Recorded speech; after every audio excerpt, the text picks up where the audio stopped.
인생이 피곤할 때라는 제목으로 하나님 말씀 증거하도록 하겠습니다.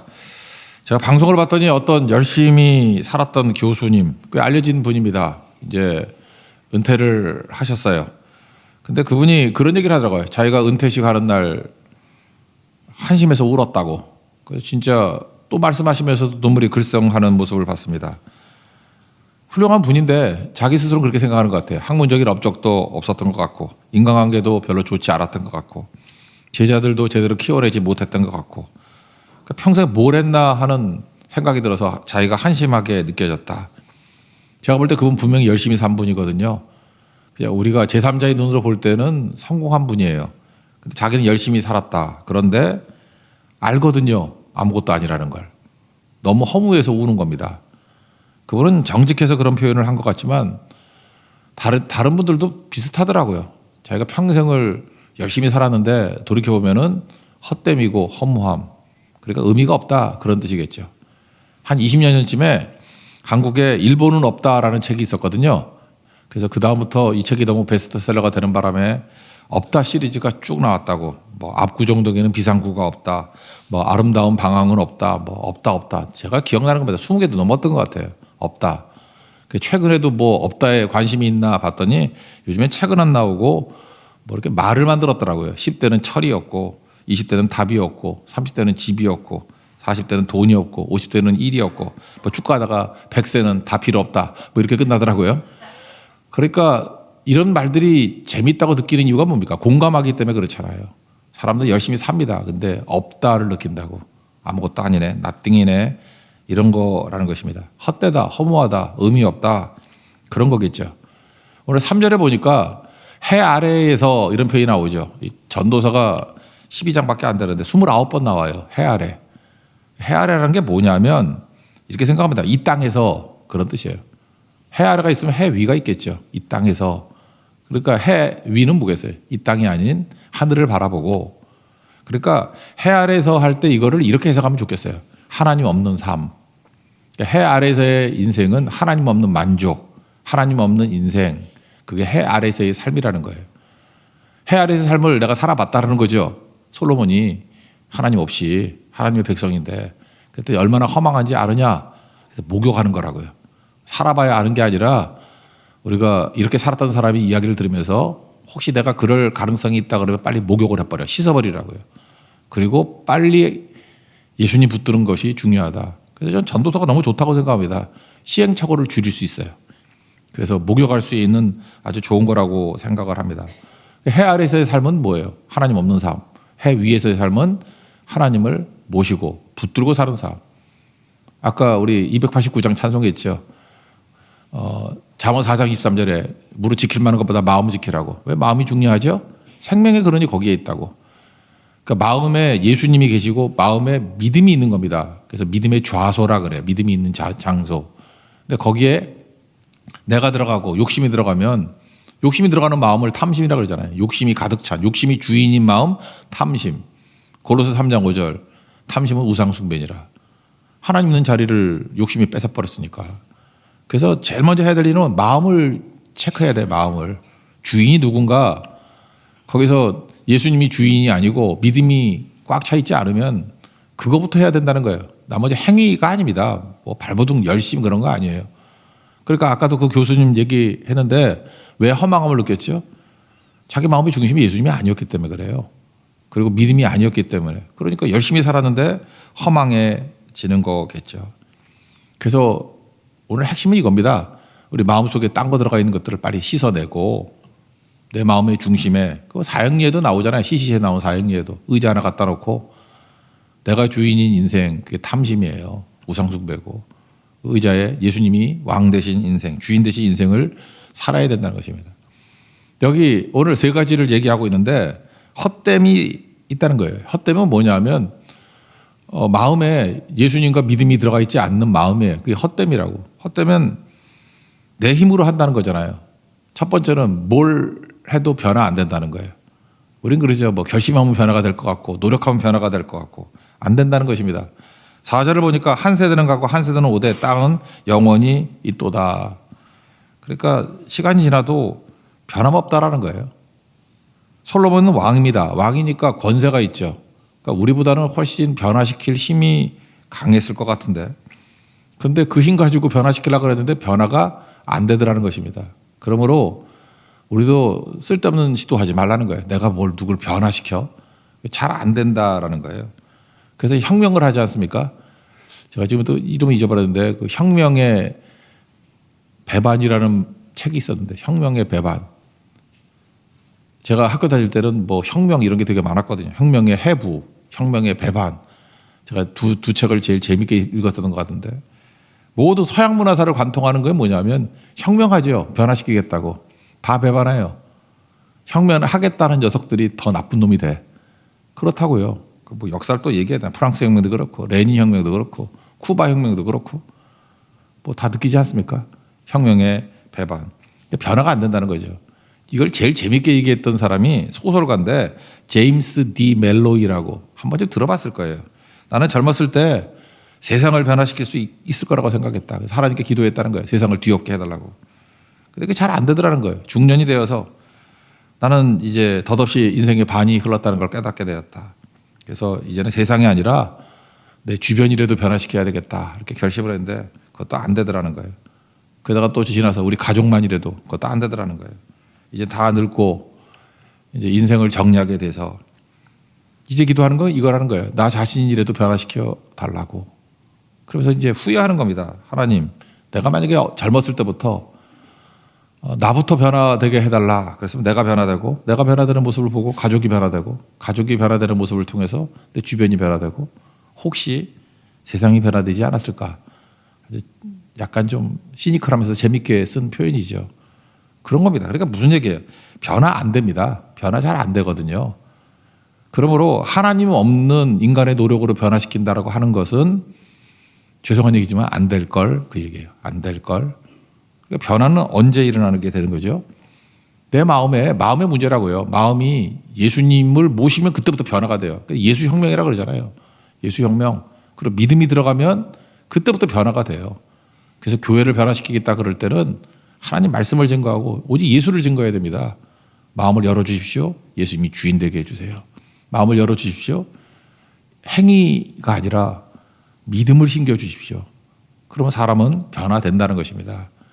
오늘 엉뚱한 시도를 하려고 했던 것들을 목욕하십시오. 씻어내고, 변화는 마음에 예수님과 믿음이 들어갈 때만 변화가 된다. 그걸 붙드는 믿음의 종 되기를 바랍니다. 또 두 번째 헛된 이유는 뭐냐? 새롭게 한다는 거예요. 뭘 새롭게 하겠다. 새로움이 있냐는 거예요. 9절과 10절에 얘기가 나오는데, 이미 있던 것은 후에 다시 있겠고 이미 한 일을 후에 다시 할지라 해 아래 새 것이 없다. 10절. 무엇을 가리켜 이것이 새 것이다 할 것이 있겠느냐? 이미 오래 전 세대에 다 있었다. 그런 얘기죠. 그 사상도 뭐 새로운 사상이라 그러는데, 제 이름이 생각이 나는데 어떤 분이 그러더라고요. 지금 나오는 모든 사상은 플라톤 철학의 각주에 불과하다.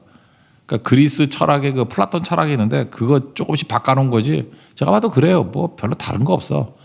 그러니까 이미 옛날에 생각 다 했던 거예요. 요즘에 그러죠. 뭐 요즘 애들은 버릇이 없어.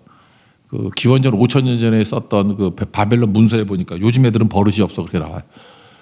그러니까 기원전 5,000년 전에도 애들은 버릇이 없었고 지금도 버릇이 없고 똑같은 거죠. 뭐가 새롭습니까? 넥타이도 그래요. 저도 뭐 목사니까 넥타이가 많잖아요. 그러니까 넥타이가 뭐 넓었다, 좁았다, 넓었다, 좁았다.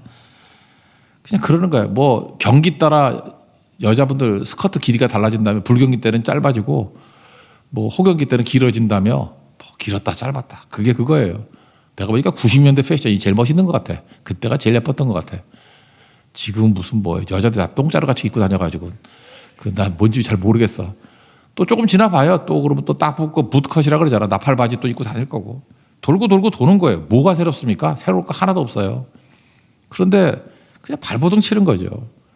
새롭게 만드는 건 오직 예수님밖에 없습니다. 요한계시록 21장 5절 보니까 보좌에 앉을 시간이 이르시되 보라 내가 만물을 새롭게 하노라. 진짜 새로움은요. 복음 선포될 때 새로움이 벌어지더라고. 그때는 하늘의 능력이 임하는 거예요. 하늘의 것을 보여주는 거예요. 그래서 새로운 문화, 새로운 시도, 새로운 관계가 형성이 돼요. 우리 교회가 새롭게 되기 위해서는 딴 거 없습니다. 뭐 무브먼트 이런 걸로 새로워지지 않아요. 성령의 바람이 불어야 됩니다. 복음이 선포가 돼야 돼요. 예수님만이 우리를 새롭게 할 수 있습니다. 그래서 우리 항상 기도해야 됩니다. 예수님 새롭게 하여 주옵소서. 이 속에서부터 변화가 되는 거거든요. 요한복음 7장 38절을 보니까 나를 믿는 자는 마음에서 믿는 거죠. 믿음이 있는 자리가 마음이라 그랬죠. 성령이 이른 것 같이 배에서 생수의 강이 흘러나오리라. 그러니까 속에서부터 생수의 강이 흘러서 이 말로도 나타나고 표정으로 나타나고 행동으로도 변화가 되는 거예요. 문제는 무엇입니까? 내 속이 썩어 있는 거예요. 속에서 생수의 강이 흘러야 된다는 것입니다. 생수의 강이 뭐라고 설명했어요? 믿는 자들이 받을 성령을 가리켜 말씀하신 것이다. 성령 충만한 거죠. 성령 충만하다는 건 무엇입니까? 오버플로우, 흘러 넘치게 돼 있다는 거예요. 성령 충만함을 통해서 새롭게 만들 수 있는 우리 하나님의 거룩한 종 되기를 바랍니다. 지금은요, 속에서부터 이렇게 새롭게 접근하지 않고 마귀에게 속아가지고 그냥 행동이 변화되고 뭐 환경이 변화되면 새로워지는지 알아요. 욜로족이라 그러죠. 요즘 젊은이들 불쌍하기도 해요. 너무 이렇게 막히고 한 게 많으니까 욜로족.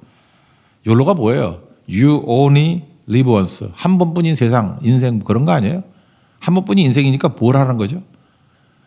그냥 여행이나 다니자. 뭐 미국 여행, 유럽 여행, 뭐 동남아 여행이나 다니자. 이런 거예요. 그 자기는 거기서 이제 답을 얻었다고 생각하는 거야. 뭐 교회만 맨날 묶여 있어가지고 답답하다. 뭐 선교 다니다가 나 인생 즐기지도 못했어. 욜로 그냥 뭐든지 즐기자.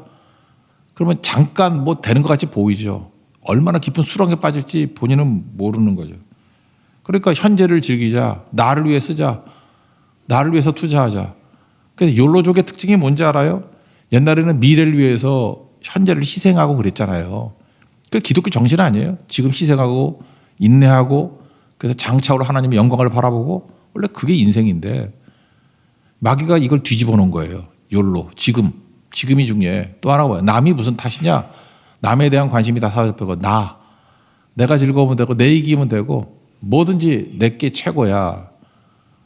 여기에 넘어져서 내가 볼 때 그거 돌아오는데 10년 20년 걸리고 진짜 비참한 인생 삽니다.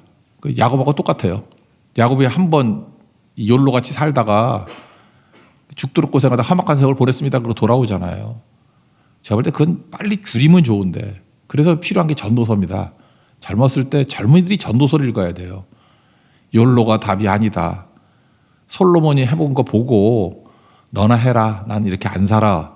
그래야 되는 건데 그 배에서부터 성령의 강수가 흘러야 이 차이가 뭔지를 알게 된다는 것입니다. 성경은 두 가지 얘기예요. 아벨이 헤벨이라 그랬죠. 헛됨이라고. 세상 사람들 아벨이 헛된 죽음이라고 생각해요. 헛되다. 근데 헛되지 않았죠. 그게 승리였고 가인을 보세요. 헛되지 않아요. 가인의 후손들은 문명을 만들고 뭐 모든 뭐 음악의 효시, 시초도 다 거기서 나오고 그러니까 다 잘 되는 것 같이 보이는데 그 안에 뭐가 없어요. 하나님이 없다고. 그래서 헛된 인생이 되는 거라고. 성경은 계속 우리에게 말하고 주고 있습니다. 인생 70, 80인데 헛되게 사는 길은 뭐냐. 마귀에게 속아가지고 해 아래에서 인생을 살아봐라. 죽어라 뛰어봐야 중독되고 하나님 없는 만족 없고 그 다음에 중독된다. 더더더 하다가 나중에 헛되다. 눈물을 흘리고 한숨 짓는 인생이 된다는 것입니다. 가치는 어디에 있어요? 새롭게 하는 것은 예수님밖에 없다는 거예요. 내가 만물을 새롭게 하리라. 여러분 새로운 인생 살고 싶습니까? 예수님 붙드십시오. 예수님께서 우리 인생을 새롭게 하는 능력을 주신다는 것입니다.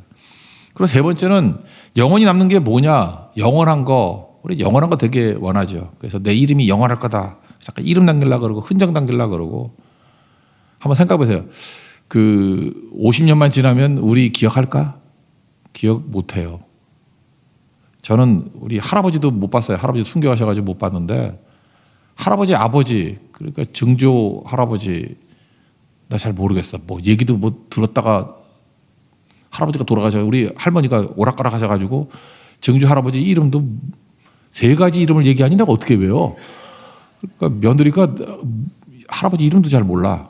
하여튼 그래서 그랬거든요. 그래서 더 안 하려고 그랬어요. 족보 찾아보면 나오는데 그 찾아가서 뭐 할 거예요 그거. 다 잊혀지는 건데. 히브리서 11장을 보면요. 거기 성경에 나오는 창세기 인물들만 이름이 기록돼 있지 나머지 다 무명의 인물이에요. 이름 남기려고 그러지 마십시오. 하나님 앞에 충성을 남겨야 됩니다. 그죠? 하나님의 뜻을 남기는 거. 그게 중요하다는 거죠. 제가 제일 웃긴 게 뭐냐 하면은 그 돌사진 또는 뭐 돌 비디오, 뭐 결혼식 비디오. 저도 결혼할 때 결혼식 비디오를 찍었을까요? 안 찍었을까요? 내가 결혼하고 2번 봤어. 초창기에 결혼하고 뭐 그 다음 날인가 일주일 있다 보고 뭐 보고 그거 어디 있는지 모르겠어. 어디 있나 그거? 어디 있을까? 우리 사모한테 물어봐야겠다. 어디 있나 그거? 뭐 서로 안 보는 것 같아. 근데 뭐하러 찍었지 그거? 그때 당시만 해도 돈 꽤 주고 찍었는데 거의 뭐 한 반달 월급 정도 되는 걸로 찍었는데 제 친구가 기사였는데 차량 기사. 그놈만 돈 벌었어. 그거 괜히 찍었어. 그죠? 잘 사는 게 더 중요한 건데. 우리 잠깐 뭘 남길라 그래. 남길라 그러는데 보지도 않으면서. 그래서 결국은 영원히 남는 거 그런 거 없다라는 것입니다. 그게 뭐 되는 게 아니라는 거죠. 그래서 남길 수 있는 게 뭐냐. 어떤 분이 참 지혜로운 분이에요. 성경을 보니까 영원한 것이 3가지라는 거예요. 첫째는 하나님이 영원하고, 2번째 말씀이 영원하고, 3번째 하나님의 뜻을 행하는 자가 영원하대요. 이 3번째 것만 성경 읽어드릴게요. 요한일서 2장 17절. 이 세상도 그 정욕도 지나가되 여러분 영원하게 사는 길이 있습니다. 오직 하나님의 뜻을 행하는 자는 영원히 거하느니라. 결국 여러분들 인생에서 남는 게 뭔지 알아요? 예배, 기도, 선교 그거 남아요. 예배 단을 쌓은 게 남고요. 성 쌓은 건 다 무너져요. 단을 쌓은 게 남고 계단 쌓은 게 남아요. 그리고 하나님 말씀이 남아요. 그죠? 말씀을 선포한 게 남고 말씀이 일을 하니까 말씀이 내 심령에 들어온 게 남고 말씀은 이루어지는 거예요. 현실이 되는 거거든요. 그리고 말씀대로 순종하는 걸 뭐라고 표현했어요? 오직 하나님의 뜻을 행하는 자. 이렇게 저도 병상에 누워봤더니 내가 뭐 했나 딱 생각하니까 결국 예배기도 선교했던 거 그것만 남아요. 나머진 다 지워지더라고. 그냥 없어져 버리더라고. 여러분 길지 않은 인생 진짜 중요한 게 무엇인지를 깨닫고 허무에 굴복하지 않는 인생 되기를 바랍니다. 그래서 여러분 8절 보니까 모든 만물이 피곤하다는 것을 사람이 말로 다 말할 수 없다. 그러죠. 피곤한 이유가 뭡니까? 왜 피곤하죠 우리가? 하나님 없는 인생 살기 때문에 그렇습니다. 그래서 우리 인생은 허무에 굴복하게 돼 있다고요. 로마서 8장 20절. 피조물이 허무에 굴복하게 하는 것은 자기 뜻이 아니요. 우리가 뭐 굴복하고 싶어 굴복하나? 왜 허무에 굴복하죠? 예수님 없으면 허무에 굴복하게 돼 있어요. 여러분 이런 거죠. 저도 나름대로 지금 책을 좀 읽었다고 하는 사람인데 한번 생각해 보세요. 기독교 말고 죄가 뭔지를 설명해 주는 데가 있나? 그런 종교나 철학이 있나? 죄가 뭔지. 죄를 다루는 거 봤어요? 없어요. 그리고 여러분 궁금하지 않습니까? 사람이 왜 죽죠? 왜 죽어요? 제가 어떤 그 자연과학자 그 뭐 이대 교수님이었던 분 뭐 이렇게 방송에 나와서 그러더라고. 자기는 그 진화 물리학자 아래서 진화를 믿는데요. 근데 자기 와이프 때문에 교회는 다닌대. 근데 자기도 하나님을 교회를 다니는데도 20년 넘게 다니는데도 예수는 안 믿는데 그러면서도 교회에서 보면은 예수님 믿고 행복해하는 사람들 저렇게 자기 인생을 거는 사람들 보면은 설명할 수도 없고 이해할 수도 없지만 참 부럽다. 난 그분도 참 불쌍하더라고. 나는 기적을 봤습니다. 교회 20년 다니면서도 예수를 안 믿을 수 있는 기적. 한 번도 은혜를 안 받는 기적. 그리고 뻔뻔하게 그러는 소리 하는 그 최 교수님이거든. 한번 찾아봐요. 나와요. 진짜 불쌍한 분이에요. 진짜 불쌍한 분. 성경에는 나와요. 죄가 뭐죠? 그래서 율법을 주신 거예요. 죄가 뭐였죠?